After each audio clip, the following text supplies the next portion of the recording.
All right. I actually just got done recording this podcast, and I'm trying to edit and get it out quick because we're a little behind schedule for the podcast this week. But this week is my buddy Matt. Matt and I are remarkably similar in a lot of ways.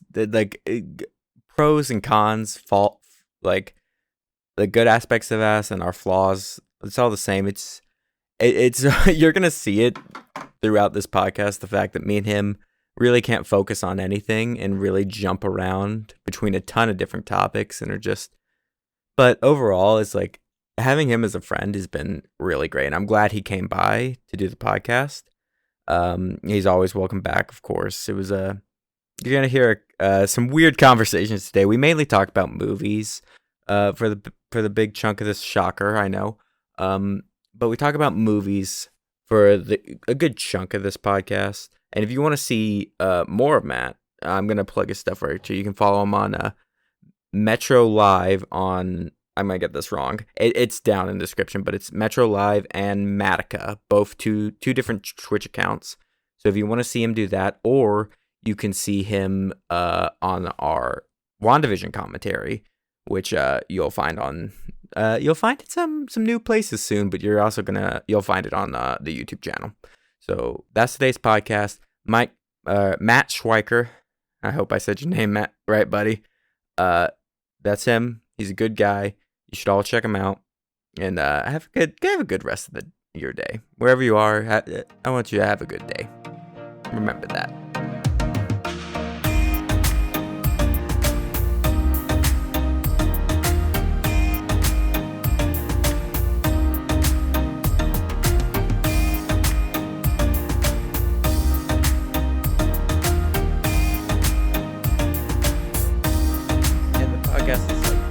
Chill, so you don't have to go into streamer mode or anything. Okay. I'm gonna. Yeah, you can. I mean, it's the most laid back show. I was texting a friend. By the way, I pressed the button. I was texting a friend earlier today, and she was thinking about coming to do it, and she asked me, it's like, well, what's the style? It's like, I only saw the first episode you guys did. I'm like, well, that's it. It's just, it's the podcast is whatever we want it to be. It's pretty cool. It's pretty chill. Okay. And that's cool. really just what I want it to be. It's the fun hobby more than anything. Although I am extremely pleased with the numbers and the amount of excitement I've gotten from friends and stuff of wanting to come do it or watching it for themselves. Yeah, a podcast is always a fun way. I mean, I've always enjoyed podcasts. I mean, me and you are very similar with in a lot of ways. Me and you are similar to a scary degree. Yeah. I don't know. Podcasts are fun, and absolutely, man. And I'm excited that you're doing them. And I hope that they grow, that they grow in nature. Also, I apologize if my mic kind of goes in and out because I'm looking between my monitors, and I have it set on my streaming mode, so I'm always looking at one monitor. So if my levels go in and out, that's why. You sound fine. Okay, cool. It's been weird because it's me and Jake were talking about doing it at the very beginning. It was well, it's how do we want to do this? Because you're leaving in a few months, and I was I'm gonna start it just because I want to, and I want a new creative outlet. And then so me and him have just been banking the podcast like crazy, and that's where all the top 10s come out once a month. Okay. Which at the time of this recording, only the first one is out, but we've recorded 4 or 5 of them at this point. So I actually just texted him. It's what are we talking about on Friday? Because we haven't actually coordinated that, and it's Wednesday. So we gotta figure that out. But it's what I really like is just the ability to go back and forth and really have an excuse just to talk to people for no reason. Yeah, I mean, when it comes to anything like this, especially anything creative wise, you just gotta do it. Exactly. There's no how you gonna go about it. What do we do? Let's plan this out. You just gotta do it. I mean, sure.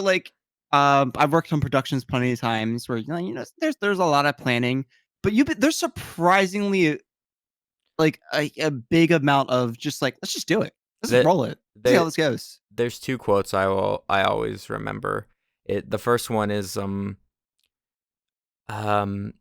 it's that it doesn't matter if what you make is good, it just matters if it exists. And if it exists, at least you have something, and someone may find it good, or at least maybe you'll have fun doing it. And the other thing I always remember is there it was specifically talking about movies. It's like there's the movie you write, the movie you shoot, and the movie you edit. And Yeah. I remember that last point more than anything because I'm like, no matter what, I can fix this in the edit as much as I can.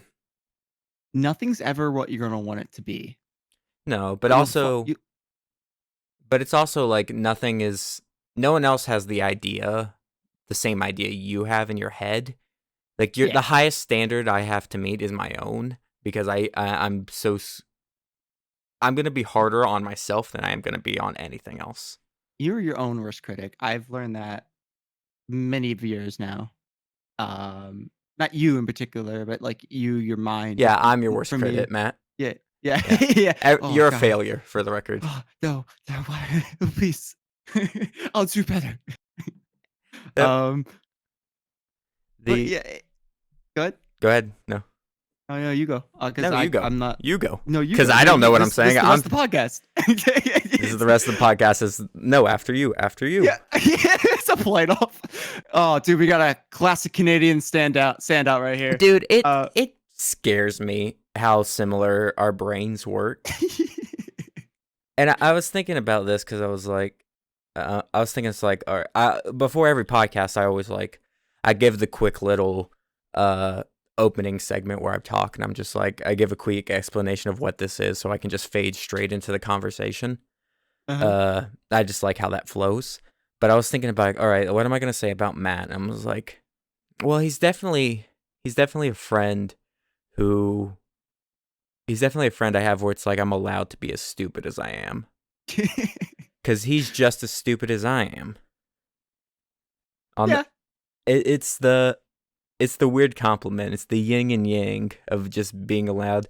It's when you're around friends that are you truly allowed to be yourself and be that chaotic energy that I appreciate the most. thank you, thank you. Um, it is my crippling ADHD that people have told me it's like you snort cocaine every time you wake up. I'm like, that is scarily accurate. And I do not do drugs, but that is Scary scary. accurate in a Yeah, metaphorical sense. yeah, Metaphorical exactly. drugs. Metaphorical drugs, metaphorical real drugs. No, I'm just kidding. Metaphorical, Metaphorical.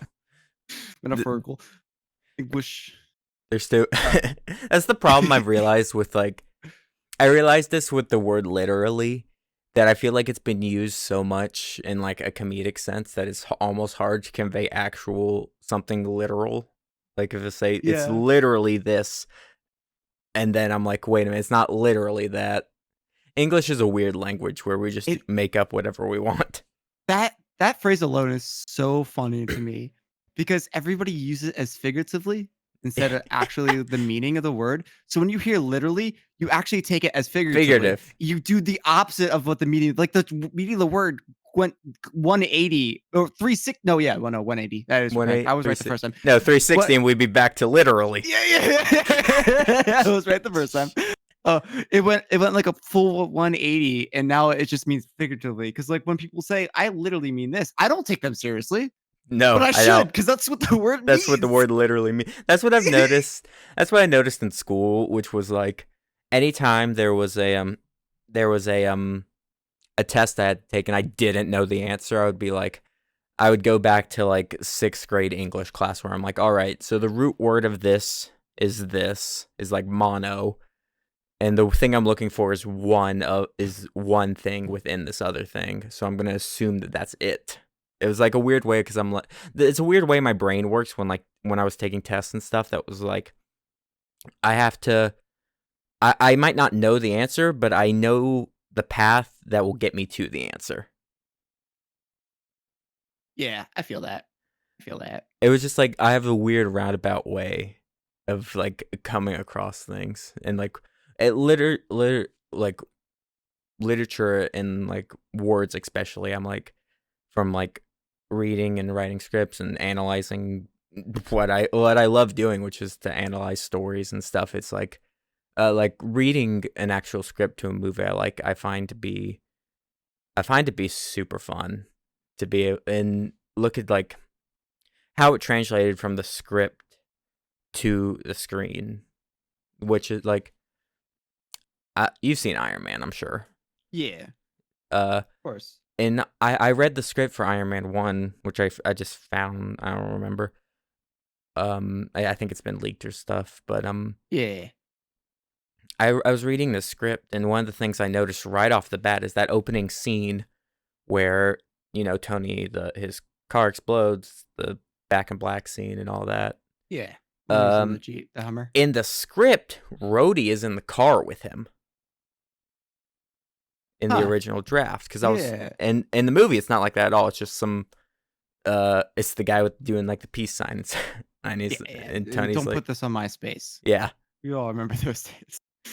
those good old days of 2008. Oh my god, dude! I cannot. That That movie.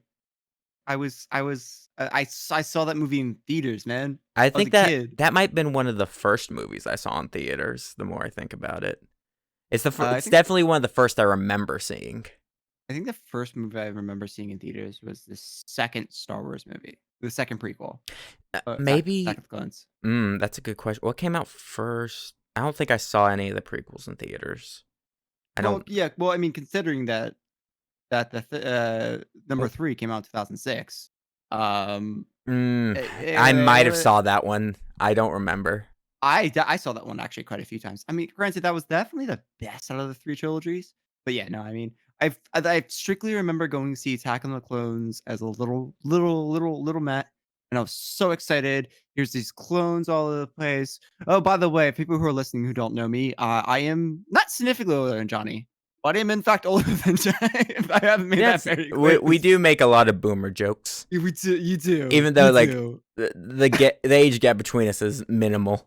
It It's doesn't not matter. big, yeah. It doesn't matter.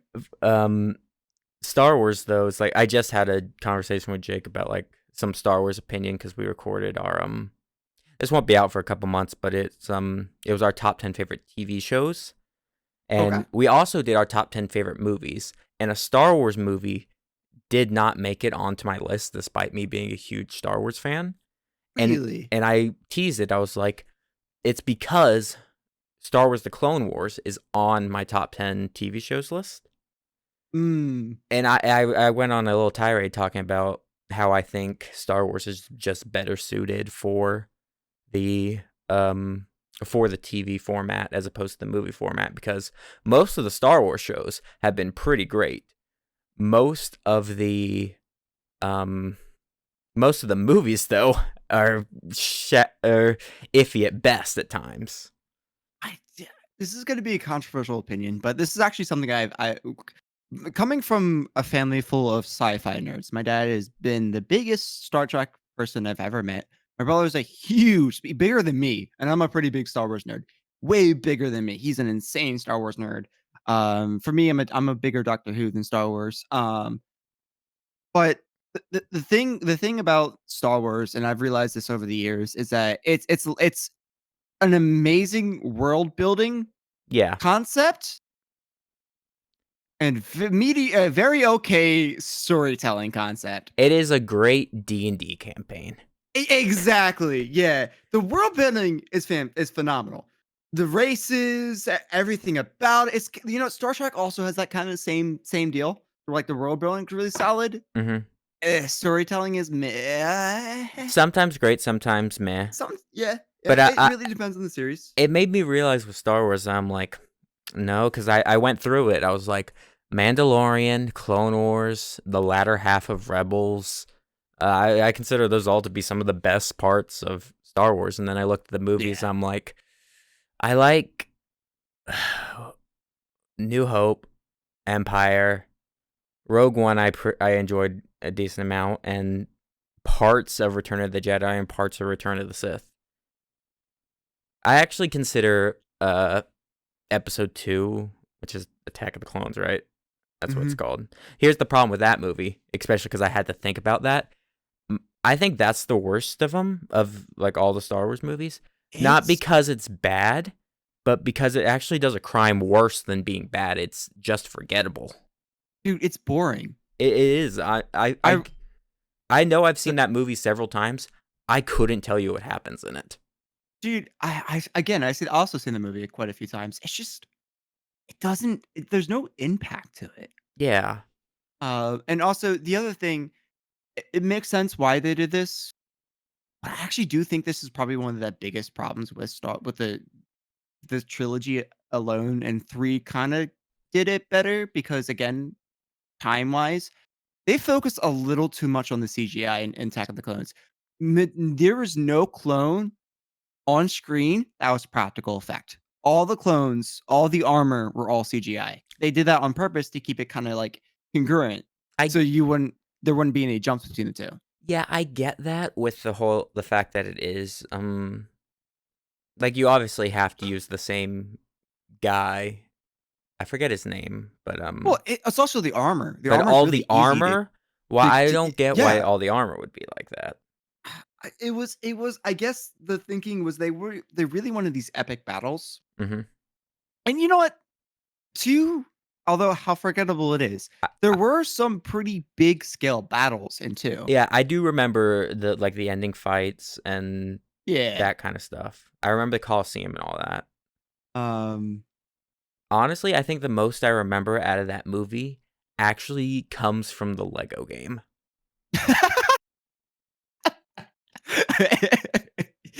Oh, dude, yeah, I can believe it though. God, those games were fucking Though, fun. dude, all the Lego games are just amazing. Like, they give you such fun environments and characters to play with. Because, like, you They don't are have to focus on, better. like, super intense graphics, rather. It's Lego. Just do the Lego thing. Anybody who wants to go watch the regional trilogies, don't worry, just play the Lego games. Just, You'll get the gist of just it. play the complete saga. There you Yeah, go.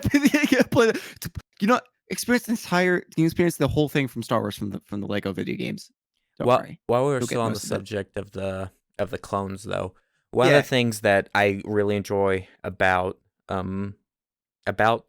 Clone Wars in particular is they kind of in live action it's like the clone it's just one actor who's playing all of them. yeah, In Clone Wars, they tweak their looks so they all look the same in the movies, which of course they're clones, it's fine. that makes sense. In Yeah, the Clone Wars TV show, they all look the same, but they shift slightly, and you can actually there's a behind the scenes where they talk about they show like a triangle and where like clones stand between like Rex, Dogma, and like one other clone, and they're all the same. They're still clearly the same person, but maybe their brows are slightly different, or maybe their teeth. They're all slightly different, just enough to where you can add you can just differentiate between the bunch of them, even if it's like a close up shot between different ones. Because Rex doesn't look he looks unique, and part of it is because like the shaved head and the unique armor and yeah. stuff. But the actual facial structure of all the clones are slightly different, and I like that kind of detail because I think it adds a lot more personality to them. But that, I mean, that's coming from the other hand of the now you're talking VFX over animation, and they do overlap a lot of the. I mean, you can't have one without the well, Yeah, you can't have animation without VFX. one propels the other a Um, lot. Yeah, exactly. But the other issue is with that is like you're talking about like a movie versus a TV series, like a fully animated Hmm. TV series where you can pay attention to the detail versus a movie. You really can't because you got so much other. I mean, which it sounds crazy once I say it out loud. You're like, well, that makes no sense. There's so much more of a TV show than a movie, and yes, there is. However, there's number one. There's a bigger team with there's a purely animation studio. There's a bigger team. There is different people working on it. But Hmm. when you're working on VFX, it's a surprisingly small team, and they got a Yeah, lot to work with. even So even go ahead. huge Marvel teams, the if you look at the VFX groups on them, it looks like a sizable team, but for the amount of work they have to put into it, it's really Oh my not. god.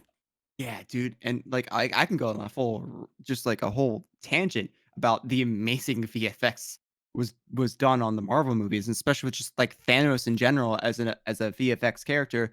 Like all those pores and all the attention and details that they just put into those movies. What I Oh my god. One of my favorite things they point that is in that, it was like, I think it was first occurred to me with like watching a corridor video when I was like, oh wait, they're right. Thanos has stubble. He does, yeah. This weird gross chin man actually has stubble because our brains have to process. Without that, he would look even weirder, and it would look like something that's not real to us. And that gets into Crazy. uncanny valley stuff, but like, Yeah. Like crazy experiment that you can do at home. Watch Infinity War. Pause it at any point in time on Thanos. He's going to look photoreal no matter what point in yeah, time you pause it at. And that is the level of detail that they put into the movie. It's impressive. It's generally impressive. And you know, it won quite a bit of awards because of it, and it definitely deserved them. that It was this also gets good. into like, you pause at any point, yeah, it will look photoreal, but does it look good in motion? And in those movies specifically, it looks fantastic in It motion. looks amazing. Yeah. But movement is one of those things that can really sell. And this gets more into like my forte, which is more animation and cartoon style stuff. It was like the way movement. One of my favorite things to look at is the squat. Words are not going to work today. Squat and stretch of various cartoon characters, and how much of course that's one of like the key principles they'll teach you if you go to school, is how Yeah. much they can compress and how much they can stretch.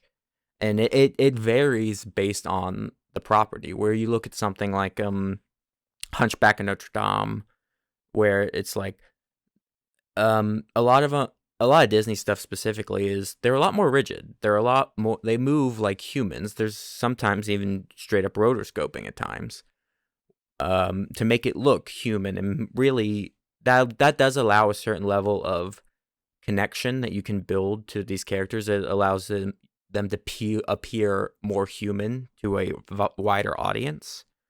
Uh, Yeah.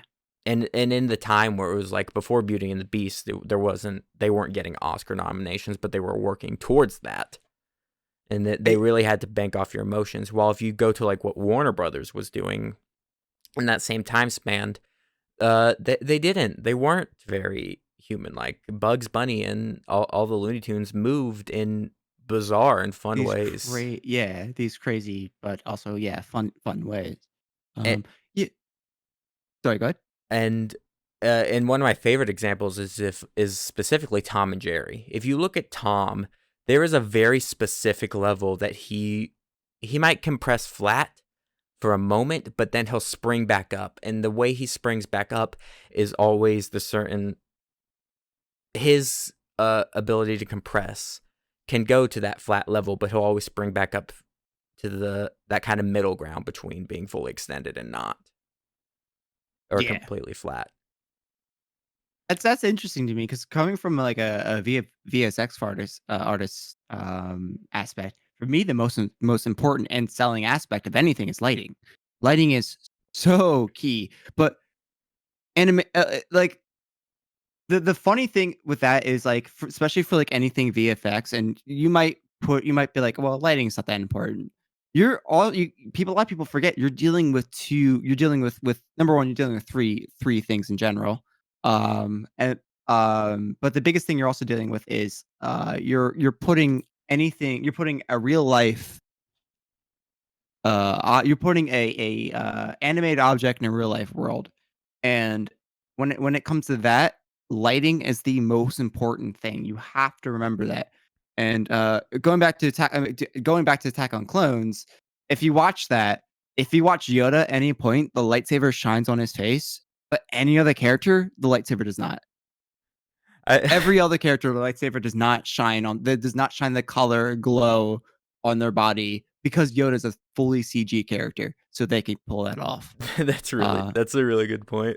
But Yeah, I'm it's laughing because you said Attack on Clones, and oh, we were just watching Attack on Titan earlier, and I now was. all I'm thinking about is the clone troopers trying to fight Titans. Oh my god. It's because we were talking about Attack on Titan. That did Attack of the Clones. Attack of the Titan attack. Attack of the Oh, brain. Attack on Clones. Oh my god. Um, No, I've always leaned more. I have a genuine love of animation, and when that top 10 TV shows and the top 10 movies come out, you're really gonna see me go into those because I talk about. I don't want to spoil it, but there's some. I think about 60 or 70% of my TV shows list was animated.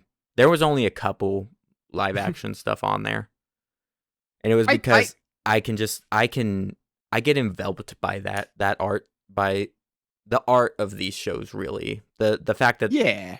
they are art, they are this specific art form, really blows my mind and really like enwraps me. And I know people that are like, to get back to the Disney thing, it's like I really just, they tell me it's like I can't feel for these characters because like they're cartoons, but I actually have the reverse effect where I feel even more because you can control their emotions to such a higher degree, and you can literally make the music timing perfect, and everything can be frame perfect in an animation. And that, and I think that's why I get wrapped in it so much. Yeah, it's yeah, I totally agree. I also love animation. Especially, you know, as you would know, I'm a big anime fan. I love the the realisticness that they put and the time and effort they put into those shows. Um, Animation in general is such an amazing invention, and you can do so much with it as well. Um, I find it crazy how animation has became over the years. So now modern day animation shoots in 24 frames per second, which is where people are like, "Oh, that seems very low." Most movies play it in 30 frames per second. To blow everybody's who's not a movie buff like me and Johnny's a fan. Yeah, that's how movies are shot. I It know. and occasionally they'll do like occasionally they'll do something even further where like what Gemini Man did, where the movie was shot in 120 frames, Yeah. and it looks weird at moments because you can tell there's something about it where you're like, I don't know if we've just been conditioned that movies should look in a certain way, or that they should we definitely have been, because ever since Citizen Kane, everyone has been that's modernized that. As much as people will go on, it's like you'll hear people talk about how that's the greatest movie of all time. In reality, what it did was just set a precedent for how movies were shot moving forward. Yes. Yes, absolutely it did. And I Uh, think that's his greatest accomplishment, not exactly that's like the greatest piece of cinema or anything. I think it's it, hard it's hard to judge what the greatest piece of cinema, but I also agree that's not the greatest piece of cinema. I also agree that it is definitely it pulled, you know what it did? It pulled a Wizard of Oz where it uh, changed everything. yeah, everything, and there's something to be said about the ability to do that. Like, Yeah. I will rag on Avatar forever. I do not particularly enjoy that movie, but even to this day, I see, and I'm talking about the James Cameron Avatar, Yeah, uh, because yeah. sometimes I say that to people. It's like you talk about how you love that show, and I'm like, Last Airbender is the greatest TV show in the history of the planet, or the history of TV shows. But the James Cameron Avatar, I finally saw a comment on Reddit or something that summed it up for me. It said, "I always thought that James Cameron's Avatar was a great tech demo and a movie."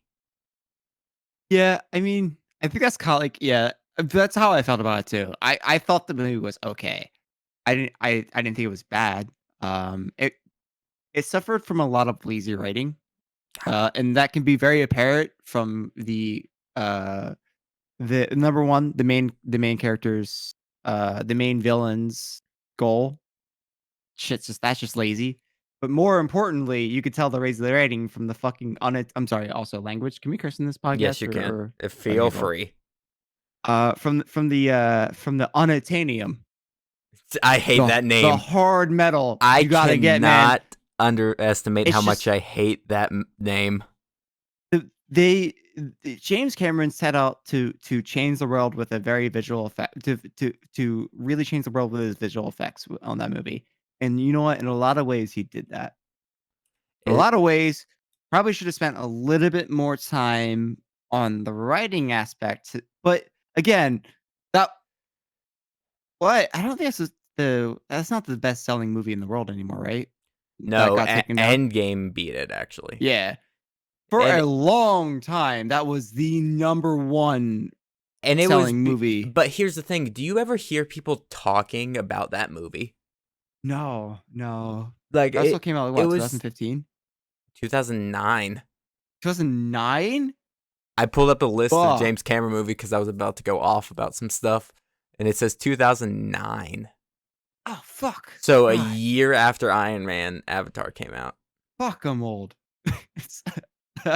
And to be clear, it's been over 10 years now, and Avatar 2 is still just in production limbo. Yeah. I mean, yeah. And here, this is what I wanted to go off about. I don't know if I've talked about on the podcast, but I've definitely talked about to friends about my issue. I don't hate his movies, but I do have a real problem with a lot of James Cameron's movies because I feel like there are two things. One, I'm real sick of this. I'm on a project. No, I'm not. And now I'm back without giving any notes or help. He did it with Lost. He did it with Star Wars. He's done it with it's one of those things. He did it with that freaking Spider-Man comic that him and his son were writing. Yeah.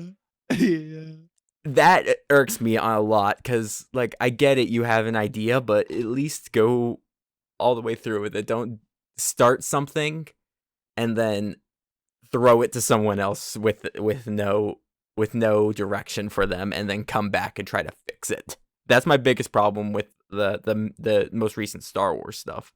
Is like it was so clearly like that middle movie was so clearly like, oh, you were not given notes. You were not given any clue about where this was going.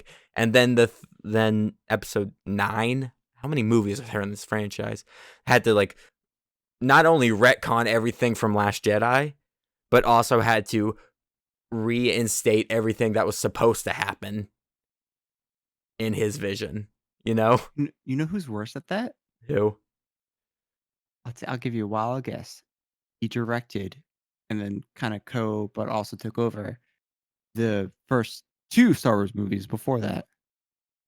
First 2? What? First 2? Okay. Lucas? No. No. He also rebooted the Star Trek series. Cameron did Into Darkness, didn't he? Who are you talking about? I'm real confused now. The first and second Star Trek movies, and also the first and last Star Wars movies. First and last Star Wars. I don't know who directed those. You know who did this? No. You know who directed this?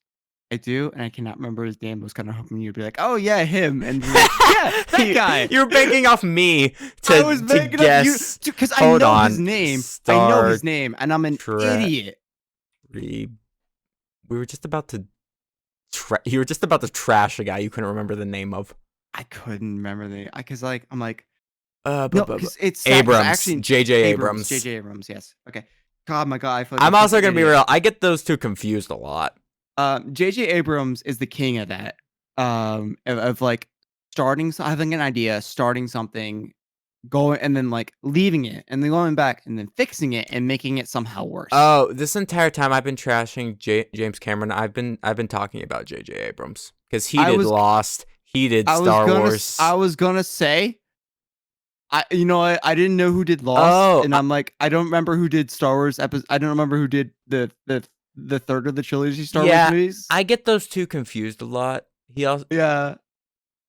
No, I okay, get those cool. two a lot. I'm talking about Abrams, not I was like some of genuinely those surprised. I'm like, things oh that shit, I was talking really? about with Cameron. He did write a Spider-Man comic, I think, He with did his write a son, Spider-Man, yeah. and he did Avatar, but he also did Titanic, Terminator, Alien, and Sorry for then that Abrams did noise. two of the Star Wars, episode 7 and 9 of Star Wars, Star Trek, Lost, and Cloverfield. Yes, I assume we both are. Oh yeah, I forgot about Clever. That actually wasn't a bad movie though. Now, I like the Cloverfield movies. Like The, I think they're it's the kaiju guy I love. That like I just love monsters fighting. That's why I'm definitely gonna do a commentary track for Godzilla versus Kong when it comes out. oh yeah, dude, I cannot wait for that Also, movie. if you were unaware, we do commentary tracks around these parts too. We do We commentary tracks. we do. We've been You wanna doing plug the WandaVision. one? Oh, you want me to Yes. plug it now? And you know what? Here's a sneak peek for everyone who cares to listen to this podcast. Those commentary tracks that are currently only on YouTube might be on the other platforms here in the next about weeks or so. That's a little bit of sneak peek into the And by whole that I Matt, mean I'm sending the forms like tomorrow. and also the whole Johnny has agreed to put. If I'm right, the ending podcast was Matt was right all along. I did say that, And didn't I? you did Oh, say that, and you gotta listen. If I am right, and I got a strong feeling, it might they're gonna pull a because it's like it's too soon. I don't want to spoil it too much. People need to go and watch this to get like the full opinion. Although I yeah. wasn't in the last episode, but Every you're gonna week we've been doing the WandaVision is our current one we've been doing, and but you're gonna hear a lot of my thoughts on that. And my gosh, holy cow! I don't know why suddenly went like super like laid back with like cursing. Anyway, you're gonna hear my opinion on it, and I got a strong feeling I might be right. And Johnny has agreed to put a Matt was right all along that will in the be ending episode. when we do the ending episode, the wrap up podcast for that. If Matt is right, I will put that as the title. Yeah. The funny thing is, it's like that all this really does is save me from having to come up with a creative title. Yeah, yeah. And it gives me vanity points. It does give you. It's a win-win situation here. I think. But we were talking about Cloverfield and how much I love kaiju. Like there's something about giant monsters fighting where it's like Kaijus are great. sometimes you get a kaiju movie that like actually has some really good commentary or is like really good like story wise. Like one of my favorites, Shin Godzilla, which is I think it is the most recent Godzilla interpretation from Japan. Yes. There's the American one and the Japanese one. And Shin Godzilla is definitely one of my favorites because the imagery they use in that movie and the kind of the the commentary they do about Japanese bureaucracy and like is really great. And some of the imagery like parallels that of like the tsunamis from a few years back, or even going back to World War II. There's a lot of firebombing imagery in that movie. There That if is. you want a story driven Godzilla movie, that's one of the best. If you want to see Godzilla fight some stuff, go back a few. It's I love the range that it can have, where it's like, The especially Godzilla King of the Monsters, which is the American one right now. Yes. That one was so clearly like, and I'm sure Godzilla versus Kong is just gonna be a monkey and a lizard fighting, and you know what? I'm cool with that. Can I be honest with you? With King of the Monsters, I kind of fell asleep halfway through it. Here's the problem: there's almost too much fighting in that movie. That movie is loaded. Yeah. But it was such a cool concept, and it was cool to see all the other Godzilla characters in it. But before we go into King of the Monsters, I wanna jump back into what you're saying. Is that if speaking of that, with the Godzilla, if you want to watch the American Godzilla, it's all CGI. So just like kind of like you're gonna notice it. You can't escape it. Yeah, However, power. the Japanese version, it's part CGI, part practical effect, and it's super cool to see it. Oh, It's a little jarring, and at times it is very noticeable. But it's still such an awesome idea. And they need to, and it was just like I it was think an homage to original Godzilla. I'm gonna soft pitch this to you. My ideas to do with the movie commentary is going forward is gonna be we're gonna do some WandaVision, but I'm also gonna record. I'm just gonna record as many of them as I want. But I think I'm Mhm. gonna the thing I want to do is I want to watch every Godzilla movie, which I That looked it sounds up. There's how many Godzilla movies do you think there's been from 1955, I think, until 2020? well. I know in the 1950s to like probably 70s, there was a boatload of Godzilla That was movies. the Toho to Showa era. Yeah. Um, Or maybe I was a little bit Showa, maybe I don't remember. I don't remember the timelines. I want to say I want to say 30s, probably 50s. There's been a lot.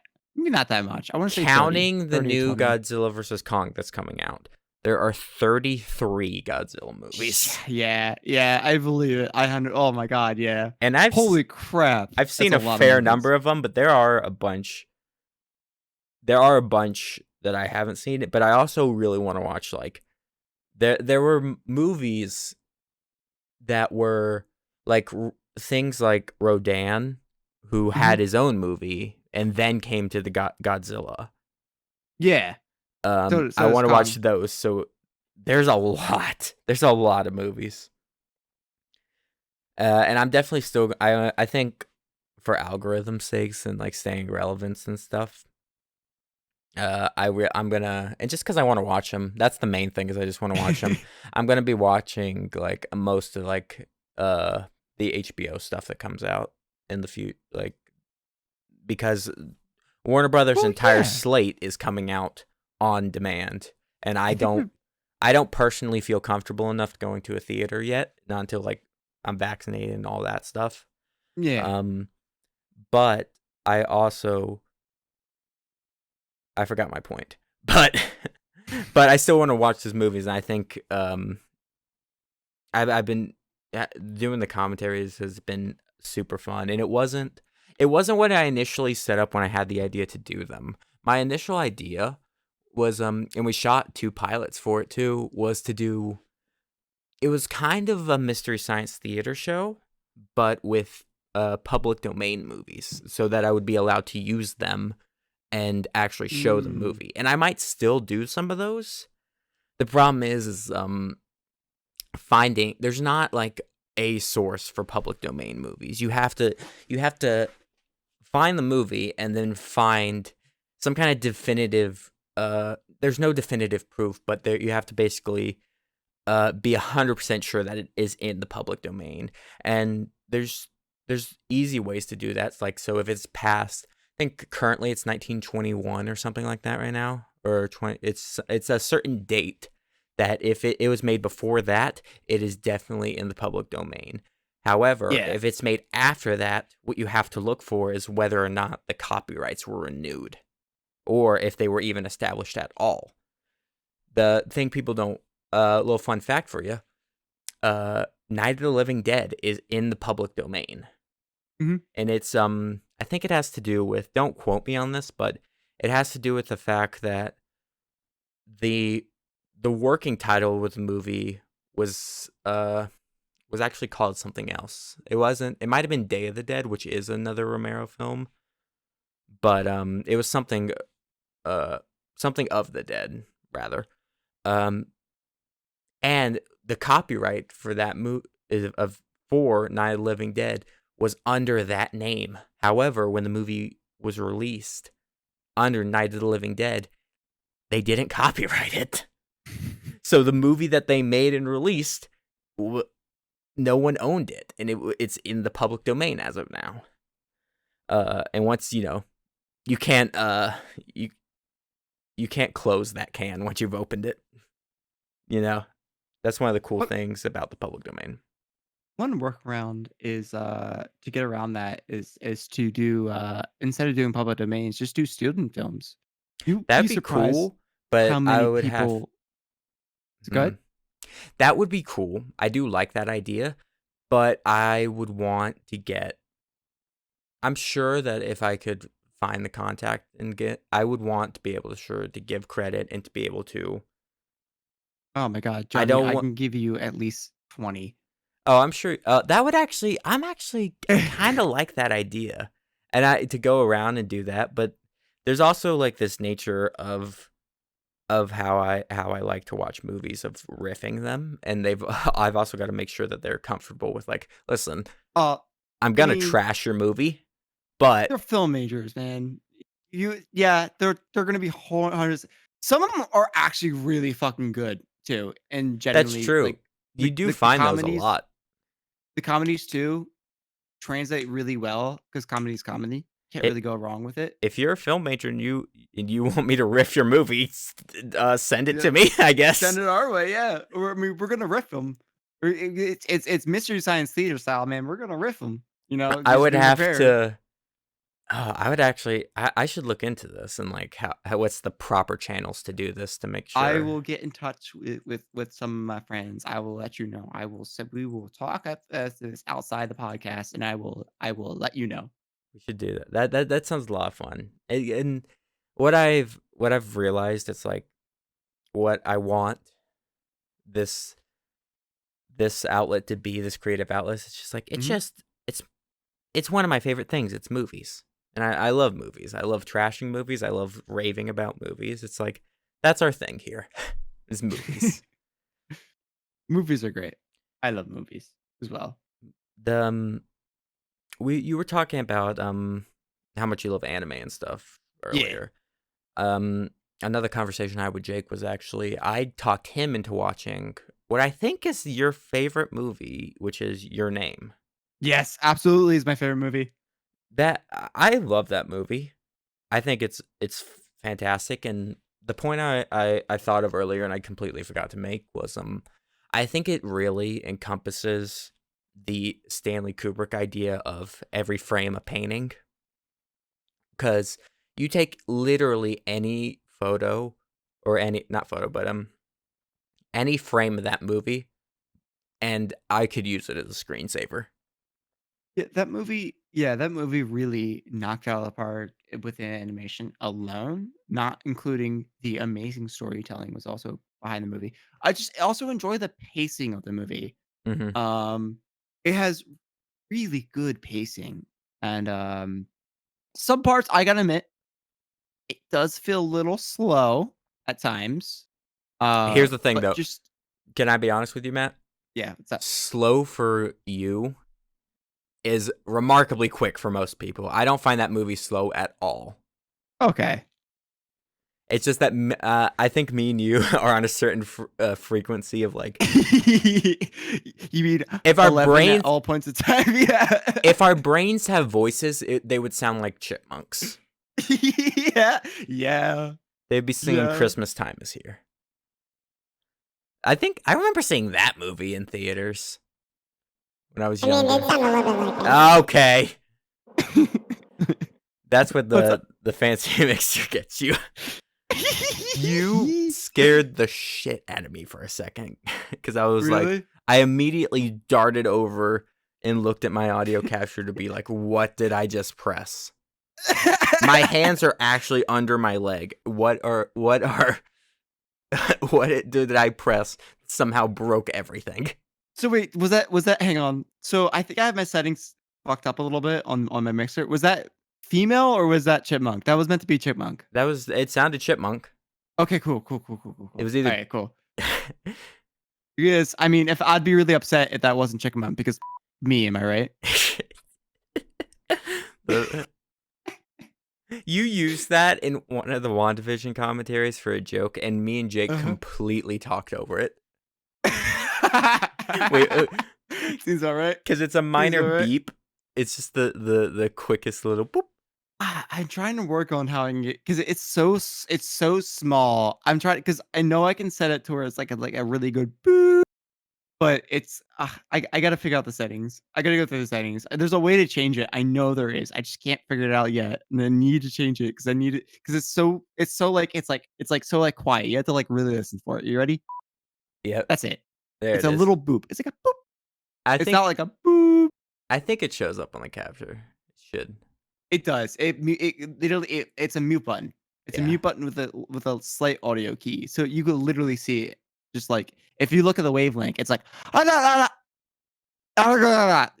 it's like Yeah. a little bit of like a line moment. In case people hasn't figured it out, me and Matt do not live near each other. No. And he is we're just recording this over Discord.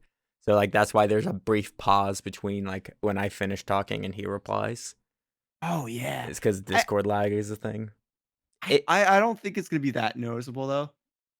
it's really not. It's just that here's the thing: if I didn't mention it, no one would have noticed.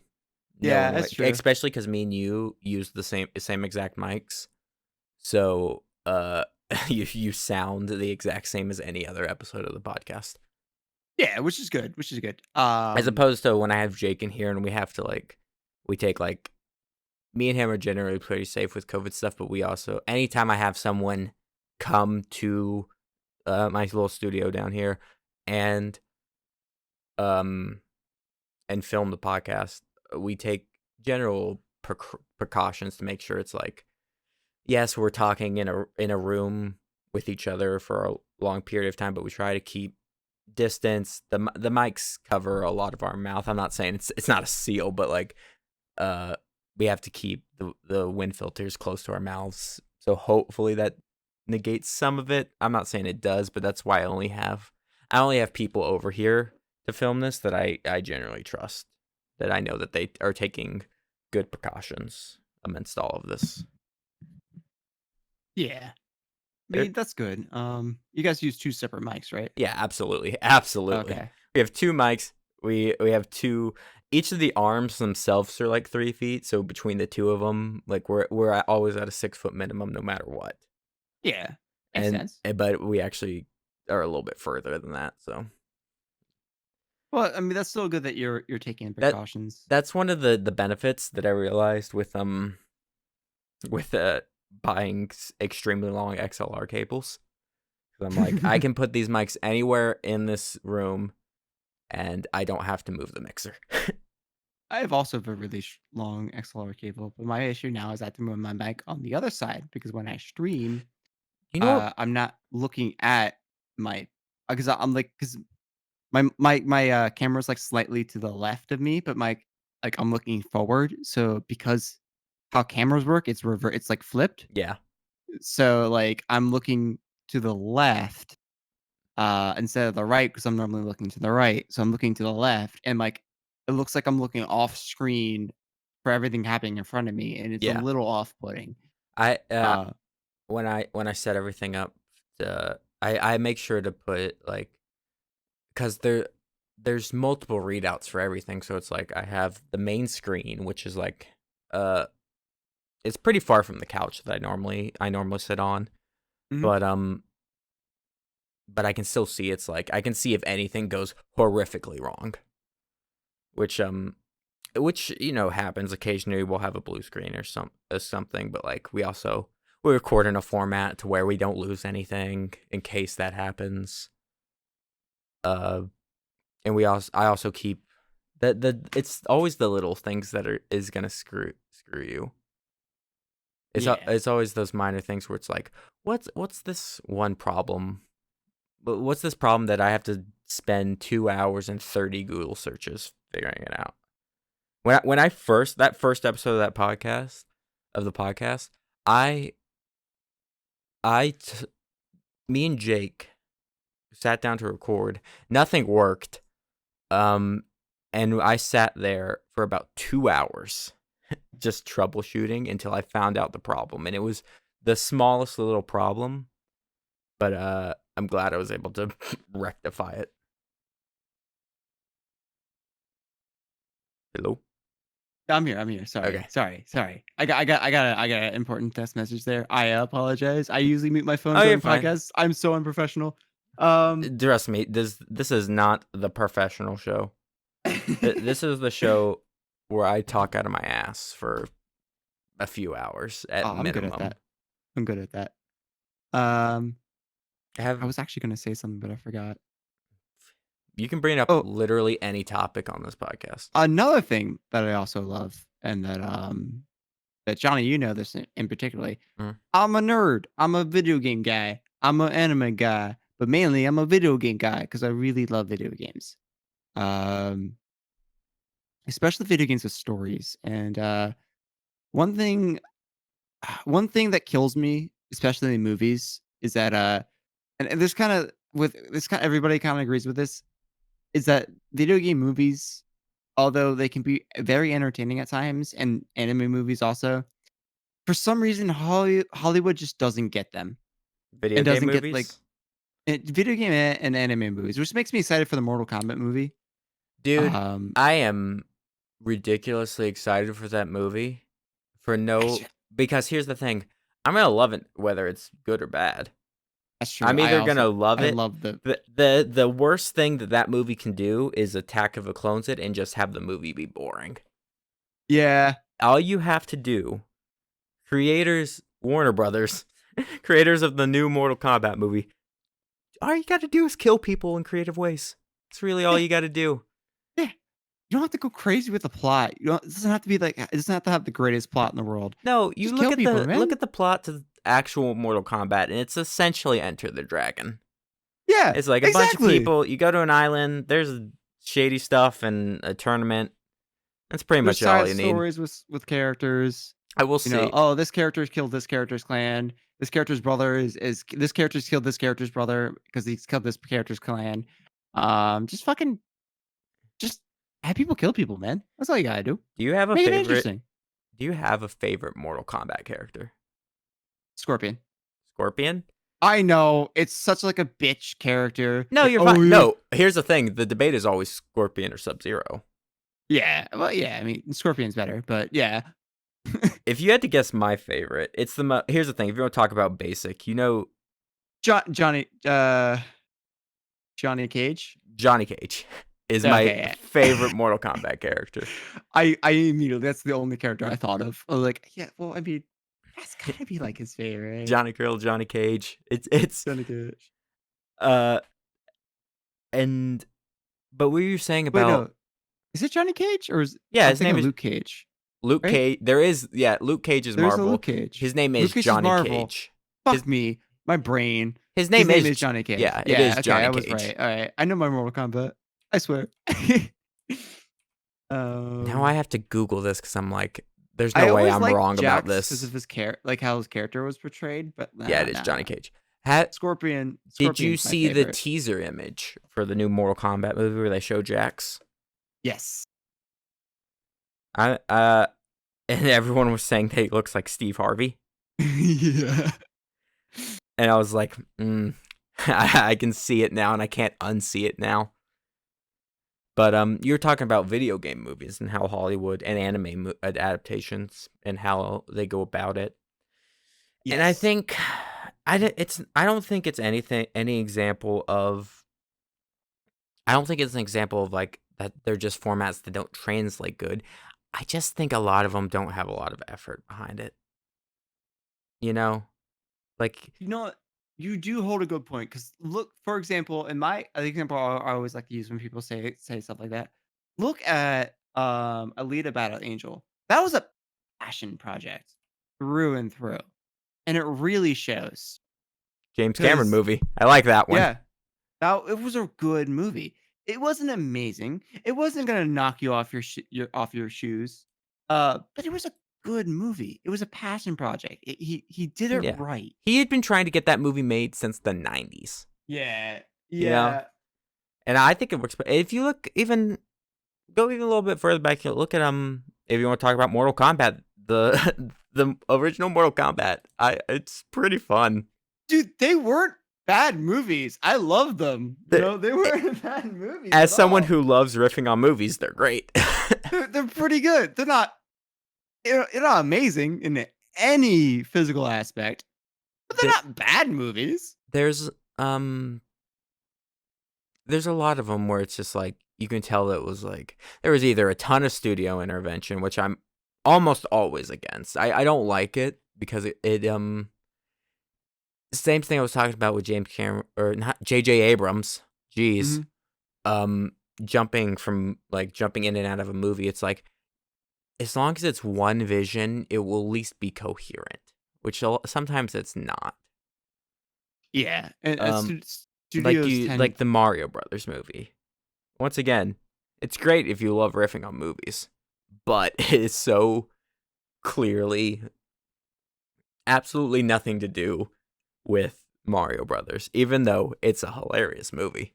Yeah, it's crazy. It's a great B It's movie. interesting. But then you have like actual like boring stuff like A good example recently was Ghost in the Shell.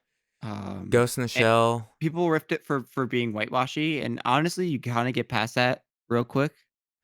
But it's just in general, I'm a big Ghost in the Shell fan. I love the original series so much, because that was a big part of me, uh, being like a preteen, like fucking like hell yeah, this is awesome. There's this badass woman killing stuff, um, and like it's just It's just kind of eh.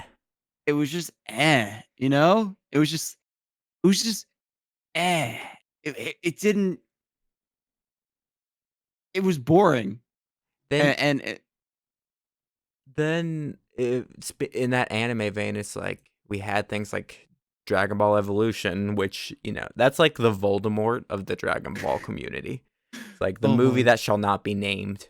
god, have you And seen that movie? oh yeah, yes, I've seen it. You think Dude, I'm this big of a Dragon Ball nut? Now you haven't seen that movie. that's fair. That's fair. Whew, Oh my that god. movie. Oh, the movie was not good. The It was biggest thing that irks me about that movie for some reason is the fact that like why is the Goku why is he wearing a t-shirt?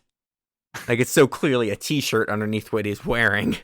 yeah. And then Not the fact that it takes in modern day and he's in high school. that that doesn't help. It makes me wonder if like was this just handed to someone who didn't care or was working on it? Because here's the thing: if you had handed that movie to someone who truly loves Dragon Ball, it truly like is a director who wanted to do it, like Alita, where it was like someone who clearly wanted to make that, Mhm. you would have at least been somewhat true to it, Yeah. or Yeah. You were he you can tell when they don't like when directors really don't know the source material is when they try to implement it into something else. Like for example, Dragon Ball, they try to modernize it a little bit. Not a little bit, a lot of it. a lot of it. And it doesn't translate. It Or doesn't translate at all. I don't know if you saw this, but did you see Death Note, the Netflix one? I did see the Death Note live action. Can I talk?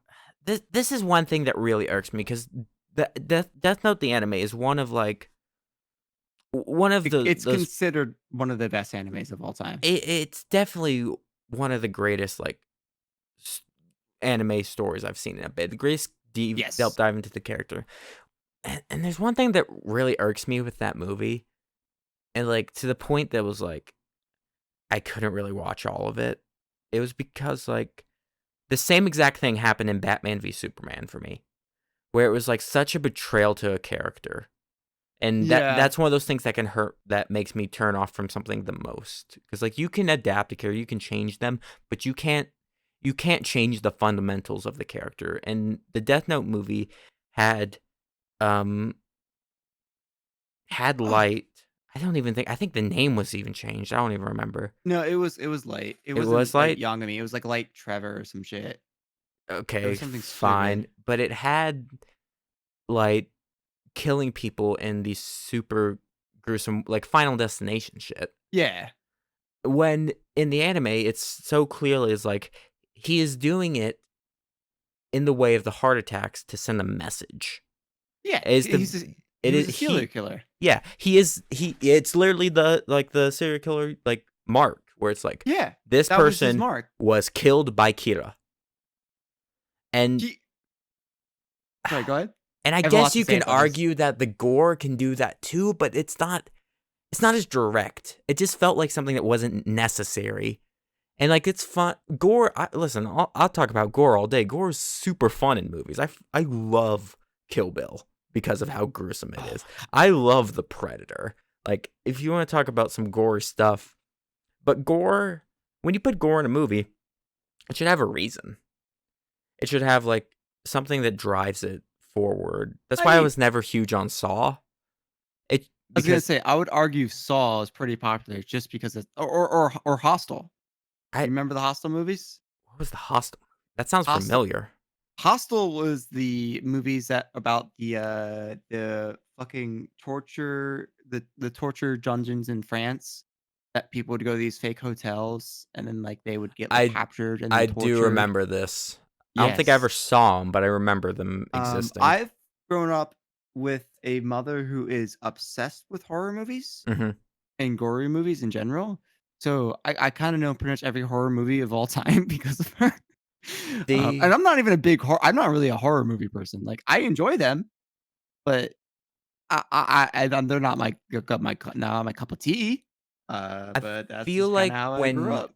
the problem the problem with the Saw movies and stuff is when they just became about the gore. Cuz then Yeah. you lose. If you look at like the first one where you're like this is very clear like there's a reason that Jigsaw is using the gore and that stuff. It's because he wants them to have a new lease on life. He wants them to uh come out of this different. But then it just keeps devolving and keeps going further of like It, and it, they play the trope of like new and creative ways to kill people, yeah, which and like that's cool. You can have cool creative gore, but it needs to be something that either is a good mnemonic device for storytelling. So like um the in I know I mentioned a lot, but Kill Bill, there's the scene where I can't remember her name, but the main antagonist woman. uh, uh, yeah, the girl with the spinning ball. No, not her. The Not her? no, she's like the Oh, she's not the main antagonist. No, no, I know who she's you're talking not. about. I feel silly now. Yes. Shit, I But don't remember her name though. but there's the scene where she's sitting at the table and somebody like questions her authority and she cuts their head off and then there's this giant spout of blood that comes out. What that does is not only does it set up like how skilled she is that she's able to just do that quickly and that easily. And the way it's shot, it's like it's very clearly done super quick. But it also it's like it does a poetry type deal with it rhymes with the way spoiler alert she ultimately dies at the end of the movie Mhm. where her the top of her head gets cut off. So it kind of parallels in both those things. And I think that's the best places to use gore in your movies is when it can be used to enhance the story or enhance the character more. Yeah. And I Yeah. No, I agree. and this is some real like no shit. Like it's like almost like a Reddit unpopular opinion where it's actually like most people would agree with this, I think. Mhm. But I think that's my problem when movies just do. And of course we were talking about how I'm going to love Mortal Kombat and I know it sounds super hypocritical. It's like I'm going to like it because it's either going to be you can do if you're going to do the gore for gore's sake, at least be batshit insane with it. Don't and what I think the Death Note movie was trying to do was just use it to use it.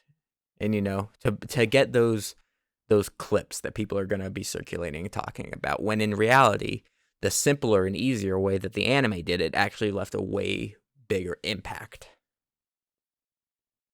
Yeah, yeah, I do get the gore aspect a little bit because I mean, when speaking like of the enemy alone, his first couple of kills were random. Actually, they weren't like heart attack. Like heart attack finally became like an MO of That's his. when it became his MO, but when But he's first testing the Death Note he doesn't. He He doesn't like, I does. think the first kill he gets is like a car crash, if I remember right. Or is Yeah, like a truck accident. it's when he sees the two guys harassing the girl. Yeah, yeah, and they get hit by the truck. But here's the thing. That's part of a discovery thing where he's reading the Yeah. rules of the Death Note and he's taking it. I think it's just one of those things where it's like, That's why are you trying to adapt a like 30 or 40 episode show into like an hour-long into an movie. hour-long movie? Oh, The I think same it's like thing what, an happened hour and a half? with with um with Avatar, with Last Airbender. It was like, Yeah, they put an entire first season into an hour-long movie. It's like an hour and a half long movie. I'm just like, what? You have to go through so much that first season did. You had to go through the Water Tribes, Aang finding the Air Temple and realizing he is the last Airbender. The Blue Spirit is in that, or you have to do all of Zuko's development for why he has to capture the Avatar. Yeah. You have to. There's so much you have to do, and it took 20 something odd episodes to do that the first time around. And you think you can do it in an hour and a half, it just doesn't work. I think that's why so many anime adaptations do it so wrong. Is They need to because you add it. do what? Sorry, go ahead.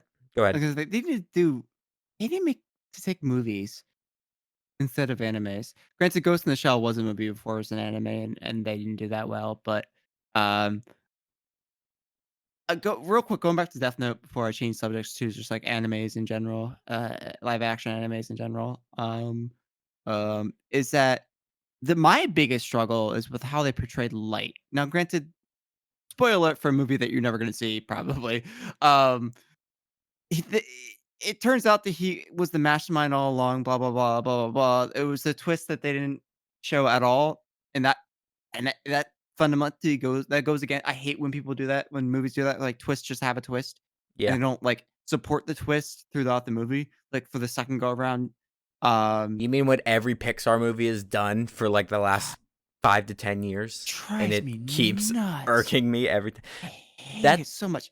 Anyway, before we change subjects, because we both have ADHD, man, we'll just go on a tirade we're about gone. anything and We're anything. gone. I should rename this podcast. uh, You're gonna the get ADHD from watching this show. yeah, seriously. Um, but like Light Yagami in the anime, he has this slow he's a very methodical person. A lot of his killings have reasons behind it. And like he's such a genius. And that is like that they play on his like his ability to outsmart almost anybody. Um, and I say almost. His ability to do that, and then the anime series did it really well. The movie, he kind of comes off as this idiot kid who stumbled on a Death Note and was like, "I'm gonna go kill people because it's the right thing to do," and like it just his character is so whiny and bitchy and like not at all to the original character. And like when they did the twist, I was like, I kind of feel like it felt like they threw that twist in there just to make him somewhat similar to the original character. Can I And sing don't one? get me started about L. Don't get you started on what? About L. Oh, the I will give that movie one thing. Ryuk looked pretty cool. You Oh, he did. nailed. You at least got that. Yeah, they nailed Ryuk. Yeah, 100%. It's it's this goes all the way back to what I was talking to an hour ago, where it was like, I think you can just do so much more with animation than you can in live action stuff. Yeah.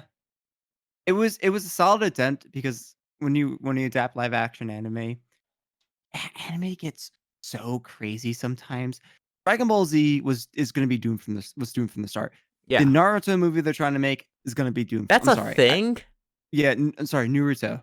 That's how it's supposed to be. I call it Naruto because I saw it when it was first Toonami. airing on Tsunami. Yeah, Yeah, and that's what they called him. But it's pronounced Naruto. I I still know. I call know. I still call it Naruto. I'm gonna get Sorry, so much hate for that. you're fine. Uh, the that movie has been announced. It's been in the works. I haven't read up on it recently. That's gonna fail, man. you can't do something that's so out there and try to make it to a live action and pray that it works. Aren't they Um, also doing live action for Your Name? they are doing a live action for Your Name. Here's the It thing. was That one's a lot more grounded. guess who? Oh, you're gonna hate this, Johnny. Guess who was directing it, and then it changed to a new director. Was it Abrams and it changed It to was someone else? fucking Abrams, and it changed to What? somebody else. He did it again. He did He it how many strikes times? again. How many times? Listen, I know I already confused you for one director, but you don't have to shift to a different director. He doesn't. Oh, it's so funny. I think it's one of the Breaking Bad directors. Okay. Uh, Oh yeah, it's Vince Gilligan, isn't it? yeah. Okay. Here's the thing. He might actually be able to do that because Breaking Bad is one of the greatest pieces of cinema ever. So from what I've read, the live action Your Name is based off in Colorado, and then Okay, you're already lost me.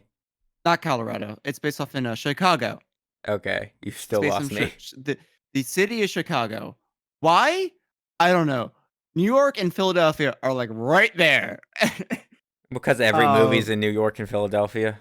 That's fair. That's fair. Well, It's based off in Chicago, and then for the guy and the girl is in a remote Indian village, Native American village. As the 100% right way to say that. okay. Well, I they're at apologize. least they're appearing to that point because that is a huge part of the movie is the culture shock between like this city and Yeah, this rural area. and I mean for American adaptation, what they're doing makes sense, and which makes me interested. I get a strong feeling it's gonna be wildly different than the movie. I think they're just gonna keep the Freaky Friday aspect of the movie and the lettering aspect, like the love letters, and Yeah. just change everything else. Okay. That is what I think how they're Listen, gonna go about I it, and I'm really okay with like that. I really like Vince Gilligan's work. Like Mhm. like a lot. The and Vince Gilligan's also one of those directors who will dive extremely far into um just like the meticulous nature, like the little details. Like if you Yeah. look up like the color theory in Breaking Bad and it will blow your mind.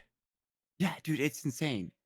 Um And with anime alone, live action adaptations of anime, what a lot of people go wrong is they choose the wrong shows and they choose the Yeah. wrong movies. Your Name is a perfect aspect to do an animation because live action anime because not it's not a Ghibli movie where it's like all out there. Yeah. It's not Um, these yeah, insane ideas. exactly. It's not like this like these it will translate. It It's will Freaky translate Friday. fine. It's Freaky It's Friday Freaky in Friday, yeah. Japan. Another is a good example. That's just Final Destination, the anime. If you ever watched it's by the way, Another is a great show. Watch it. Storytelling is fantastic. Um, but the show I would enjoy, and that there was an animation, a live action. There was a live action adaptation. It was a Japanese live action adaptation, as to most uh adaptations for anime, but the the the the adaptation was alright. Wasn't very good, but, the show not Your Name, it's a movie. The show Erased Oh was yeah. a really good show. It wasn't groundbreaking, but it was a good show. It was Good a show. generally good show. And that is a show that will translate very well in live action. It's just pick and choose your battles here. Don't go with Dragon Ball. Don't go with these crazy out there sci-fi shows because they're already in the talks of making a Psychopaths a live action. It's like it feels like they're purposely choosing these crazy shows because they're popular and they're not really looking into it. They're They're not looking into like what it would take to do that right. Yeah, and they're just choosing shows because 'cause they're popular. Yeah, and the most popular and like animated stuff is the craziest stuff because It's it's the the crazy stuff you shonen can't shows. see Yeah, exactly. even with huge VFX budgets. It's still the stuff that like you can't see except in that medium. Yeah, exactly. And like this gets into like the creative bankruptcy of Hollywood, you know, and then just how much like the this goes even further to like the ideas of nothing is original. You're always pulling from something else, but also how can you twist that into something quote unquote original?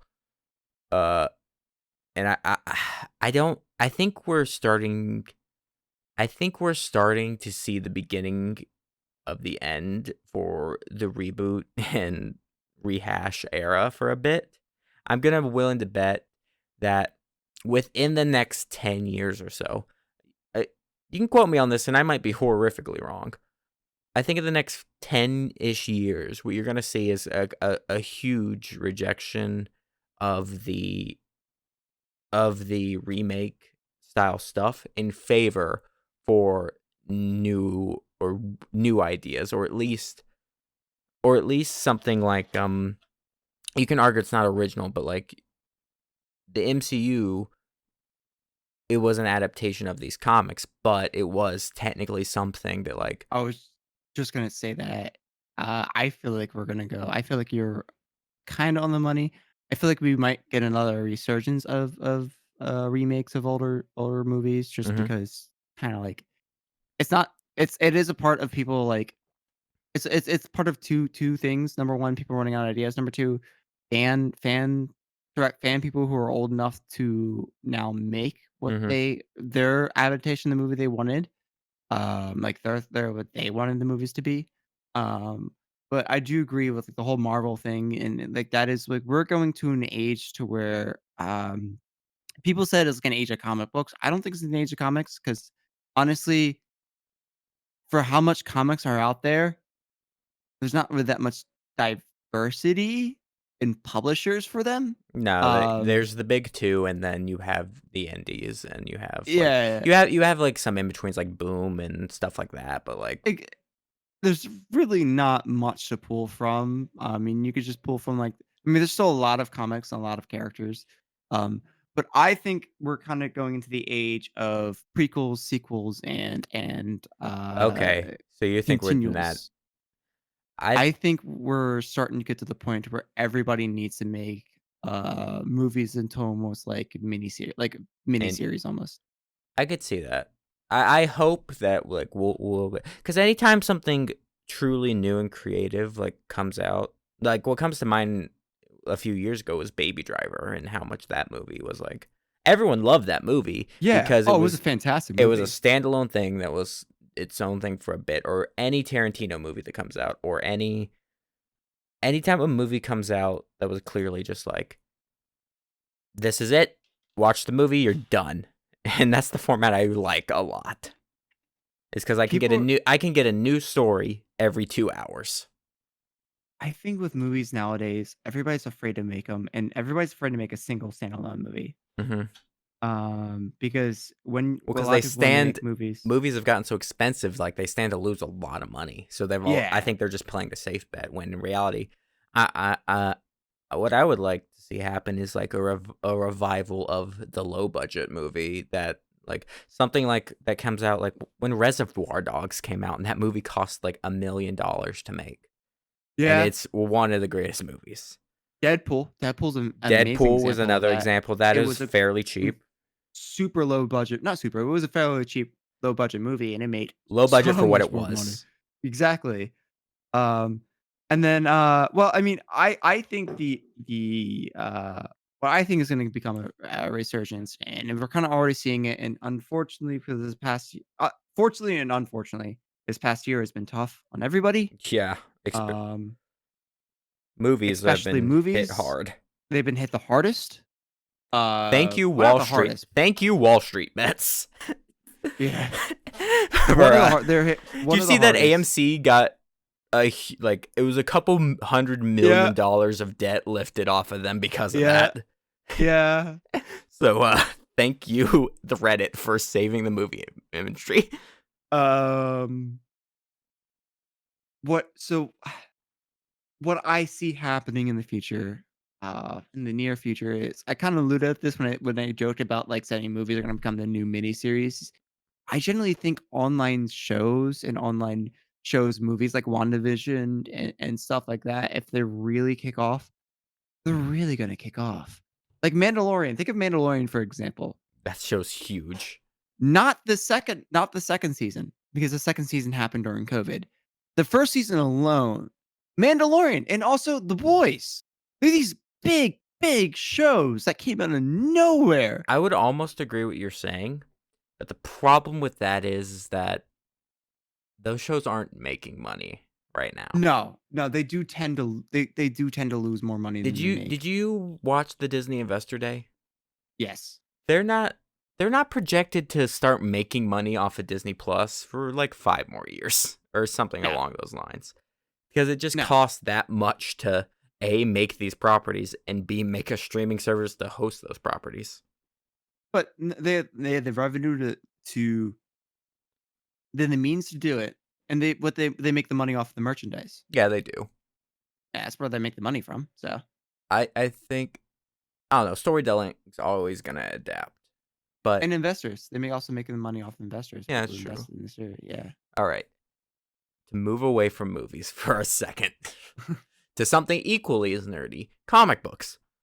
Oh yeah. Are you reading anything out of Future State right now? No. Okay. Unfortunately, I- I'm so busy with everything else in my life. I am. And there's some stuff. It to give like a brief review of what everything, Well, please. for people who are unaware, Future State is DC's most recent publishing initiative in the comic Mhm. books. And it's 5 or 10-ish years. Every book has kind of got a different time frame of when it's taking place, but they all exist in this one timeline. And Future State is like 5 to 10-ish years at minimum in the future, and it's just kind of the natural evolution of these characters to see like what would happen if they were allowed to age, because comic books are in these weird area of never being allowed to age. So I'm reading Dark Detective, which is the Bruce Wayne Batman book, not to be confused with The Next Batman, which is the Luke Fox Batman book. So there's 2 Batmans, and that's always been a thing. So Batman and Detective Comics have always swapped bi-weekly. Yes. And so one of them is following, the Batman book is following Luke. The next Batman is following Bruce. Even though Bruce looks the exact same, he has not aged a day. There's like 4 Wonder Women, Yeah. which I find a little weird, because I was looking at that and I was like, so there's this one who's going to save what we assume is Diana, and that's like the main one they've been following there. I haven't read that yet, but it's on my list. Teen Titans is a weird book right now, because there's a Nightwing book and a Teen Titans book, and Nightwing is at 2 very different like mental states between both of them, which I found weird. Because like in one book it's like, do you care if I talk about this, Matt, or are you gonna read that? I don't know. For Do the you care about podcast sake, the red wanna say- the red X thing for a second? that's the thing. I don't know. For the It's not a big spoiler. It's just, as of this second, minor spoiler. As of Alright. this second, Nightwing is Red X, which is like, that was how it was initially to begin with in the TV show anyway. Yes. Because Yeah. Red X appeared in the Teen Titans cartoon originally. And we were all just like, it's probably Jason Todd, but it's not Jason Todd. It was not Jason Todd. It was, in fact. So they're setting up that. But the thing that I saw in that book that really confused me a bit was, so Cyborg and Beast Boy have been merged into one character called Beastborg, Okay. which sounds way cooler than it is. Because it's It sounds interesting. I'm for just- sure. and granted though, there's only a few issues out, but like, I'm like, I like the idea here. I like the idea of a cybernetic T-Rex. It's a Future State is a weird bag, because it's like, half the books are these actually really cool, like, futuristic ideas. I will say, the other thing I'll say about it, I don't care what book it is, every book hits it out of the park on the art. They do remarkable jobs on that. The other book I'm reading is Swamp Thing, and Swamp Thing that's an underrated book for right now that people need to go see because the art is astounding and the concepts are weird, which I like. Okay. Those are my that's my recommendations at a future state for anyone wondering. I would recommend Next Batman, Dark Detective, and Swamp Thing more than anything. And here's the thing: I know Swamp Thing's not going to be around very long. I know that, but I just hope it can finish like its initial run. Yeah, yeah. I don't know. It's hard for me to like comment on that because again, I'm not reading Future State, and I feel bad. But it's dude, I got so much on my plate right now. That unfortunately that comics have taken a bit of a toll. Yeah, In general, so did anime as well. Anime's also have taken a bit of a and toll. we're in the middle of a new anime season too. Like We're in the middle there's a lot of going on for nerds today. we're in the middle of probably one of the best anime seasons in a long, long, long time. I haven't actually looked at anything coming out of the new seasons. Do you have There's a recommendation? I had my future state Oh, dude, recommendations. Jesus Christ. Yes, I do. All Holy right. shit. All right. Here's Well, Matt's anime recommendations. so for let's see. I gotta go through my list. I gotta like actually name them because I'm not gonna be able The to name the them off the top of my head. only anime that I am familiar with right now is that healer show that everyone is talking about because apparently No, it is it's not everybody. disgusting. It's one person in our server in general, and everybody else who's commenting because it's for Everything they've porn. talked about, it sounds disgusting. Yeah, no, it's not a great show. I don't enjoy it. I don't enjoy that kind of that is a unique I level was of also seeing smut. shit. I won't. We won't call out this one person, but I was also seeing it online, and I was like, "What is this? This looks weird and gross, and I don't like Yeah. it." Um, but hang on, let me scroll. Fuck, I should go to my list. Okay, so first of all, if you're looking for shows to repeat these, if are you looking for shows, for the if you've already caught up or looking for long series shows to watch, ReZero season 2, Mhm. second half of season 2, phenomenal. That show has really picked up steam on season 2. If looking for another show that's kind of second season, Slime, the time I got reincarnated as a slime, Yeah, season 2, starting off pretty okay, pretty solid. Not gonna blow you out of your waters. But I'm gonna start talk about shows that your are. waters, your I'm gonna waters. say one show. There's one show in particular I'm gonna get it into in just a second that every single person needs to see.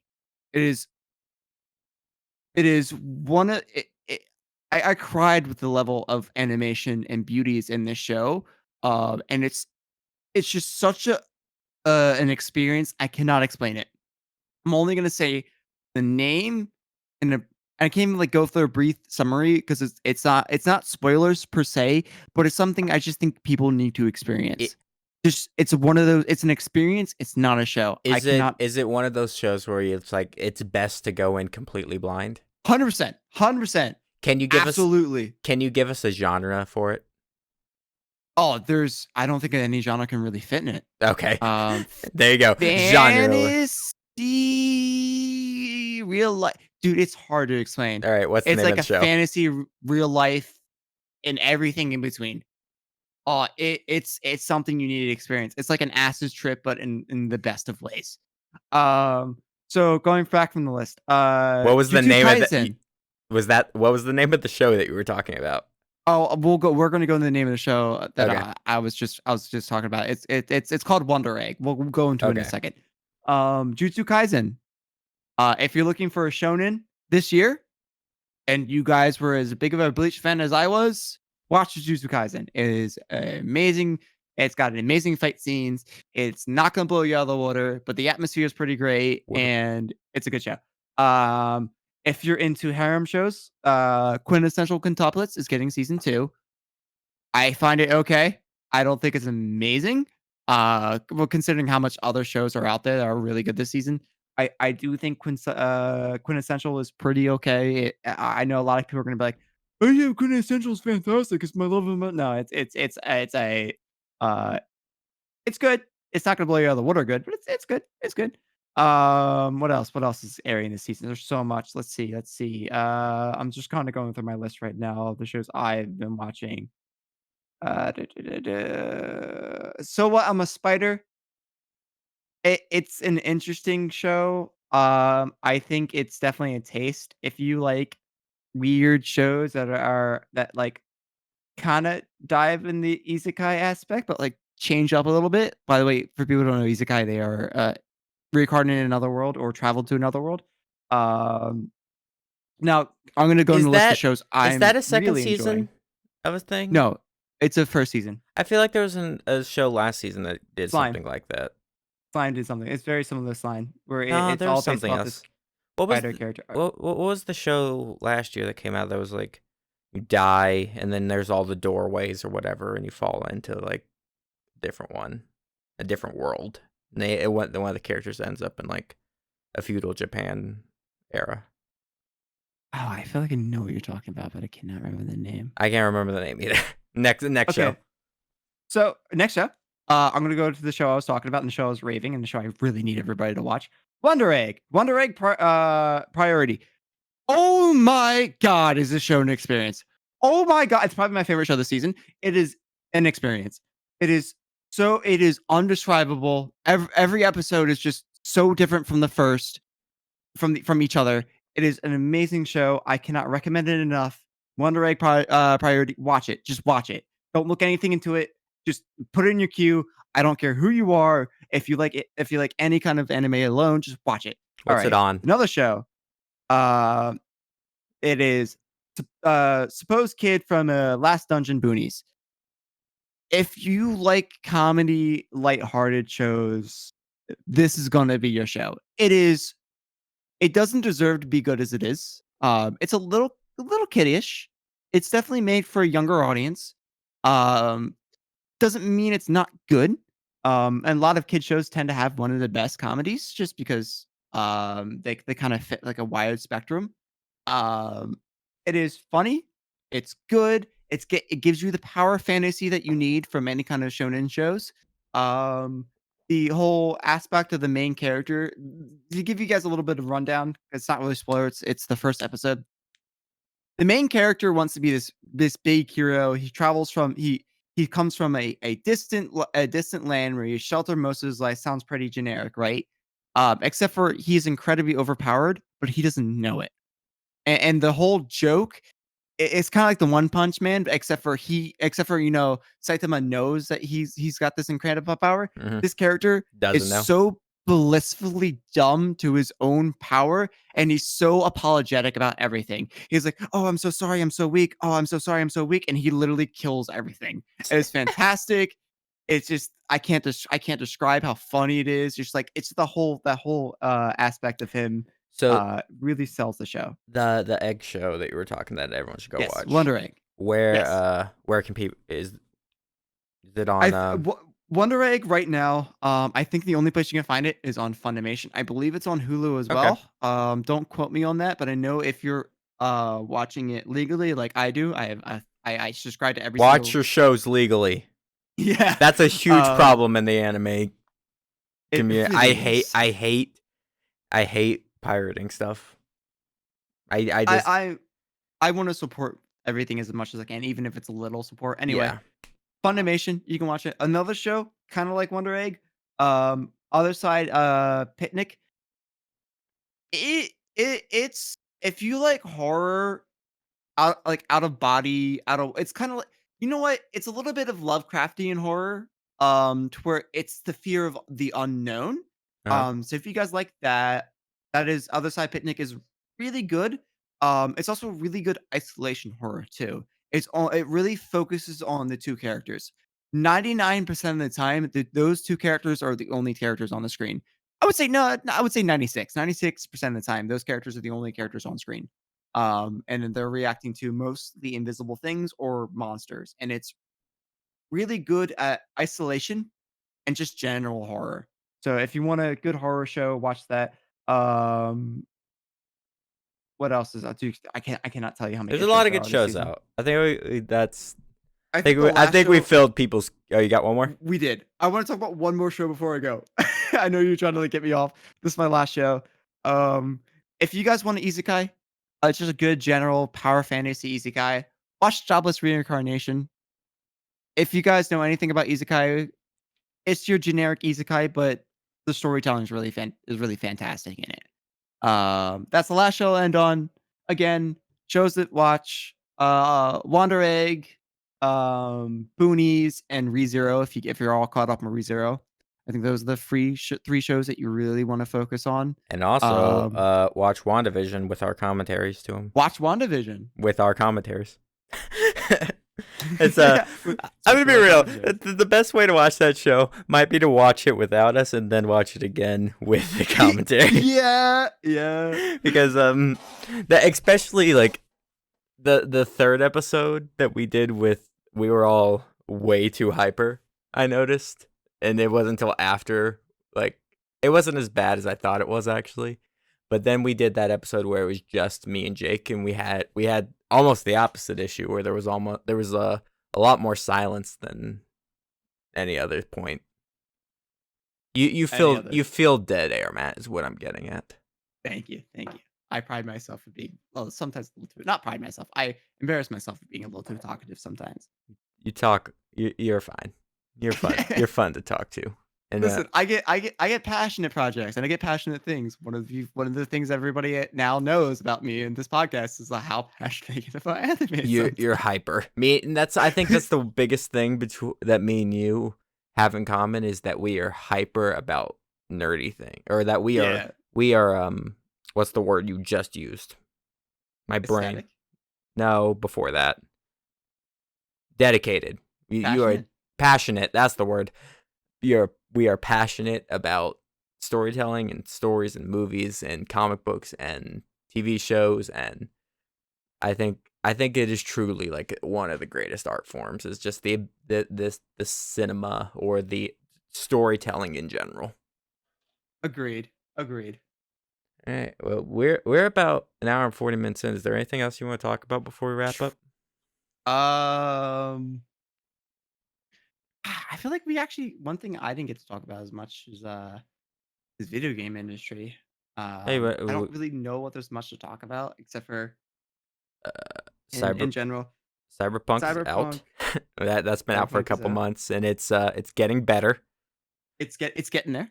It's getting almost there. where it's meant to be. The Little bit of a Star Citizen case there, but it's getting there. it's getting there. Or I No don't. Man's Sky. I wouldn't say Star Citizen. A little bit of No Man's Sky. A little too much promised. Not enough delivery. I'm trying to think. There's not much in terms of video games coming out anytime soon, is there? There is one thing I want to say about the video game industry Yep. in general. This isn't going to be necessarily a happy thing, but it just kind of needs to be said. Is that out of all the industries, movie and video games have been hit the hardest because of COVID. A lot of it has to do with, and a lot of people will kind of go to the assumption that you can, that you don't need, that you can do video games anywhere, which it just isn't true.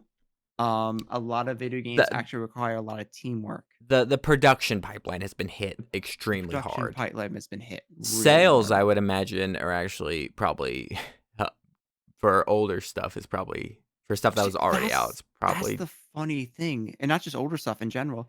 For example, games like Among Us and Fall Guys, and if you guys watch Game Theory, you kind of know where I'm getting from this. But games like Among Us and Fall Guys have really, really strived for being uh games in general. Number one, they're easier access to a wider audience. Number two, they're a lot easier to make. And I see a lot of indie games rising up because a lot of AAA games, they're going to get hit these next couple of years. There's been some games 2020, but you're expect to see a lot of AAA games get hit the hardest.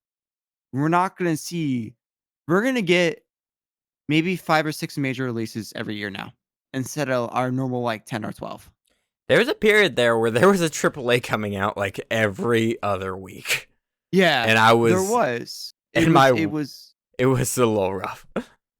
it was a great time to be a gamer. 2018 especially. No, I'm sorry, 2017? No, 2018. 2018 especially was a great time to be a fan of games because that's when a lot of big games released, a lot of really big games. That's when God of War and everything got released. That was Um, 2018. I thought it was earlier than that.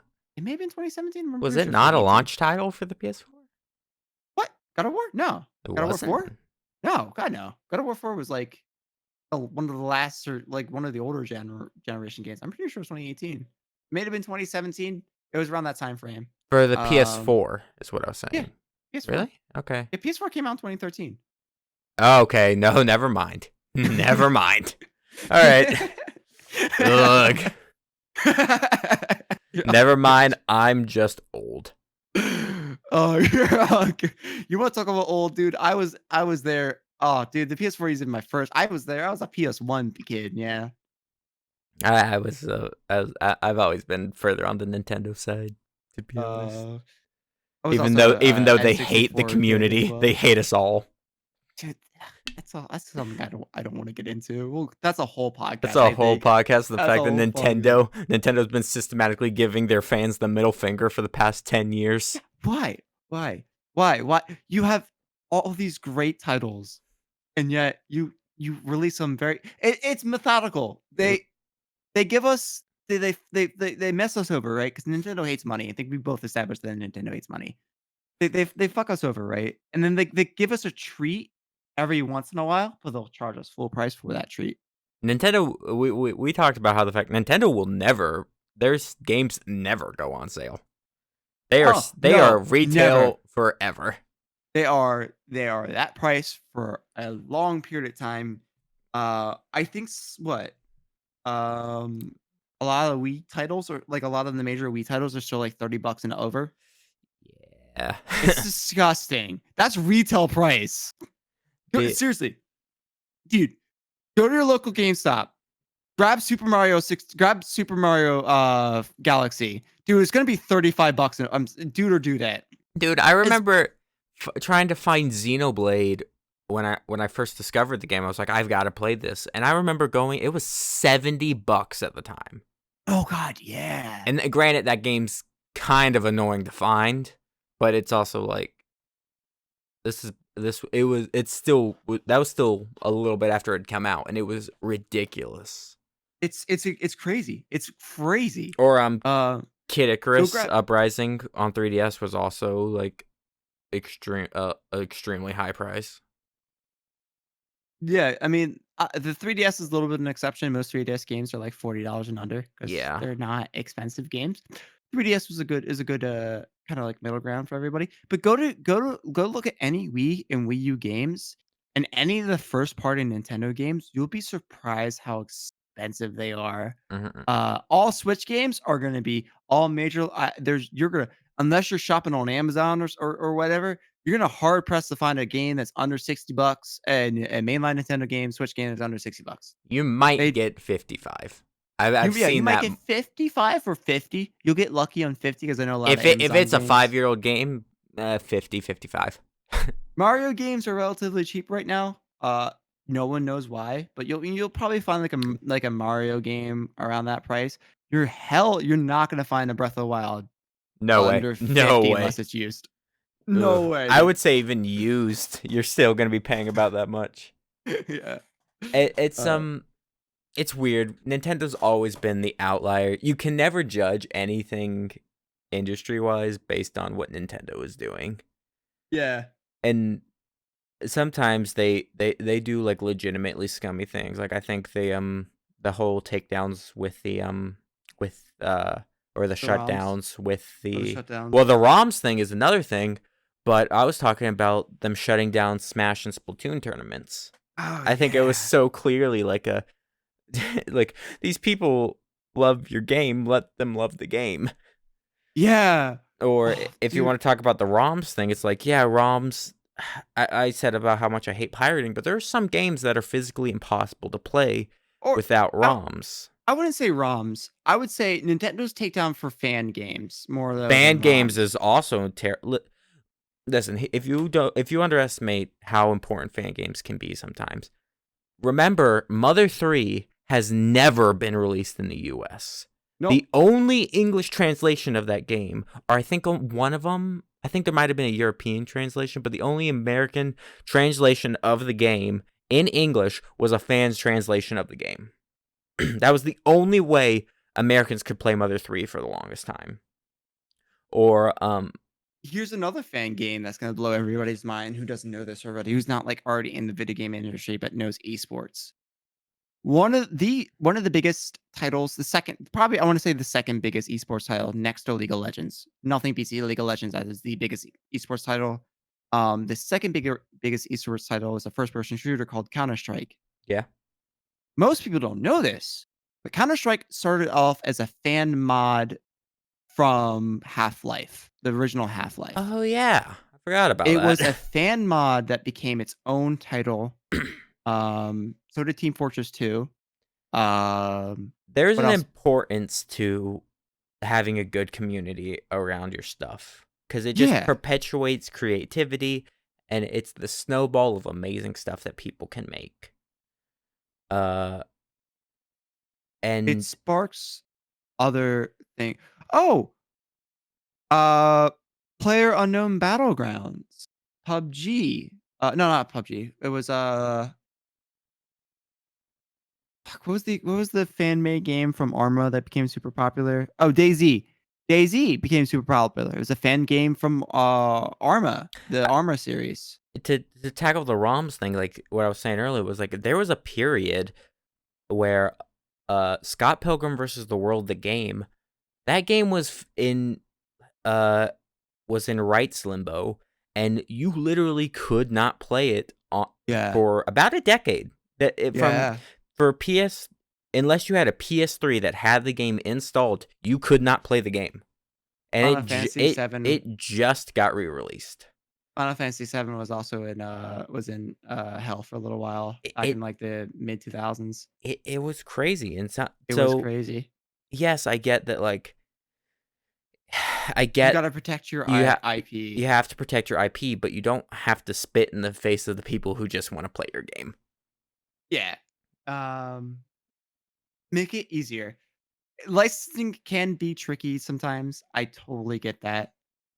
There, Um, you want to hear my example of this? That I actually the there is a Legend of Korra game came out on Xbox 360. It was actually a really good game. It allowed you unlocked all the bending. You could compete in pro bending tournaments. You went through this completely original story that took place between seasons 2 and 3, I think. Uh it was in the lore. It all made sense. That game, you cannot find it anymore. I actually think it is completely. It was taken down off Steam. I don't. It's not on any marketplace that I've seen. If you can find that game, please let me know because that game was amazing and I would love to play it again. But it well, is physically you wanna impossible to you find. wanna talk about something that affected me in the same way. Yeah, So there's this older. I say older. It's actually not super old. It was a PS3 title. There's an older PS3 game. It was a Bleach game. It was I the remember this game. only it was just the only way to actually experience Bleach at the show, and it was a fan fucking tastic game. It was a really, really good game. It followed all the way up to the Arrancar arc, into Las Noches. I can't pronounce that right. Hmm. Um, into that part, if anybody knows Bleach, you know what I'm talking about. It kind of went all the way up to there. But God, was it a good game? And this was like probably early 2003. PS3. So this was probably early PS3. So definitely an older game. Still holds up okay.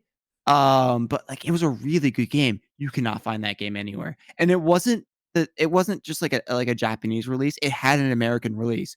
You could not find that game anywhere. Hey Matt. Literally, I've looked and it's like costs hundreds of dollars. Hey Matt. You want me to rub some salt in the wound? Oh God, sure, go for it. I have the game. It's on my shelf. Do you know which game I'm talking about? Yeah, it's the Bleach game for PS3. Yeah. Yeah, I didn't realize it was worth that much either. It's it's worth a lot of money. Oh, It's worth a lot of money. If we're talking well, about the same one, because there was more than one, was but there was there? one in Okay, I might particular. have one of the other ones. Well, I'll have Does it to. start? Does it have an R in it? Yes. Fuck! Well, I hate you. there's some. I love it when I find out that I have rare things that I didn't think about. It's not crazy expensive, but you could definitely sell it for a little bit of money. Then no, I rather have the. I rather have like the. I find it cool. That's why I collect things. Yeah, you're be hard pressed to find that game. You'd be hard pressed to find that game.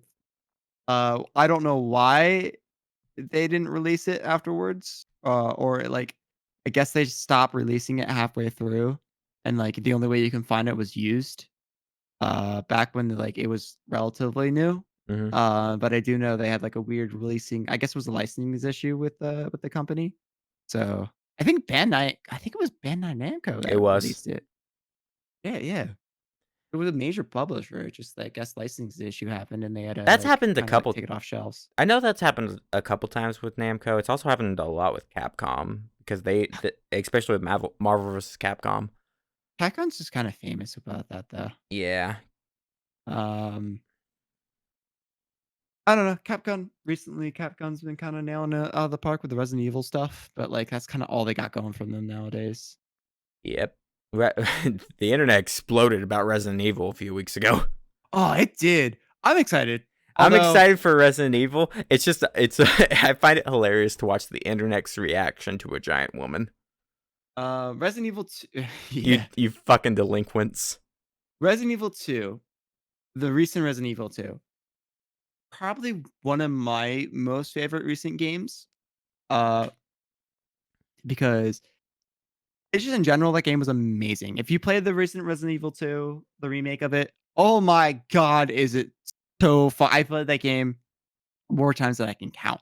Have I It's not my ever most favorite modern game, but it's definitely one of them. have I ever told you that one of my favorite games of all time? This is an unpopular opinion, but I really love Resident Evil 5. It was good. It was good. It wasn't bad. It's such a good action movie. You know what the problem Resident Evil 5 had? Is It was coming off the heels of Resident Evil 4. It was a good You're game. not wrong. It was a good game. It was a good multiplayer game. Me and my friend It's Younger really used to play fun. that a lot. It's a great multiplayer game. Do you wanna know what my most favorite game is of all time that actually maybe shock you and maybe you'll understand why I love Resident Evil 2 so much? Hmm. My What? favorite. Go ahead and guess. I'll give you a It's in pretty big hint. the same vein as Resident Evil 2. Similar. It's a horror game. Silent Hill? Horror-esque game. Silent Hill? No, close. I No. do really enjoy the Silent Hill. It's an older but not an old game. I'll give you a hint. It was an Xbox 360 title, so it Xbox was newer. 360 And horror game. given my age, you would understand. You'd be probably questioning I that. actually have no idea what you're talking about. What is it? BioShock. Oh, yeah, no, that makes sense. BioShock is my favorite game Yeah, that makes a lot of sense. of all time. I played that game religiously. BioShock? Why? BioShock is a good Can't tell you. franchise. It's a Really? fantastic franchise. 2 was eh, 1 was amazing. 2 was okay. 2 was good. 3 was good. A bit of a departure, but it was good. I played 1 in Infinite, and that's all I played. Well, I mean, 2 is pretty forgettable. 2 was good though. I mean, the DLC for 2 was amazing, but in general, 2 was pretty forgettable. But yeah, no, BioShock is probably by far my favorite game of all times, and I don't think that opinion is changing anytime soon. I really enjoyed Prey because of that. Prey really hit some nostalgia filters. But BioShock 2, yeah. But I mean not BioShock 2. BioShock is my favorite game of all time.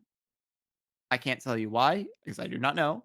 But If you want to I see fell in love with that game. my favorite video game of all time, you can wait for that top 10 to come out with Jake in like a few months. I love that plug. That's a good plug. The That was a podcast, good it's plug. recorded. I did it. It's not coming out until Jake's off to basic. So Yeah, it was a good plug. You can hear me talk about video games for a lot longer. All right. I think it's about time we wrap this up. It was I funny. figured. It's been 2 hours. Shit. But I mean, we could talk. We can talk. Uh, We can talk. We can ramble for a bit. And I know this was all over the place, but there's a reason I wanted to have you on. It's because me and you would have the same idiot energy.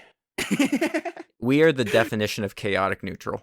I was gonna say, yeah, we are pretty. It is, yeah, it's 100% chaotic neutral was what happened. All right. It was a fun podcast. I really enjoyed it. Thank you so Yeah, much and for you're having me on, always man. welcome back. You're Thank always you, welcome thank you. back. You Unless know I unless will this take you up on that episode offer. tanks, in which case, no. Yeah, this was the last time you ever hear Matt. Yeah. He's gonna go back into his dungeon. Yeah, we're actually taking down all the WandaVisions that had Matt in them. Real quick, Do you want to can I? plug? I was gonna plug some stuff if that's okay. Yeah, plug your Uh, shit.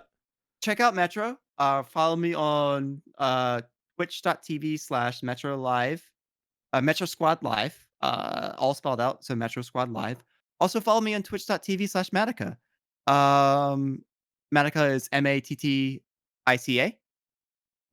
Follow me there as well if you want to watch some stuff. My YouTube is the same as Matica with a K.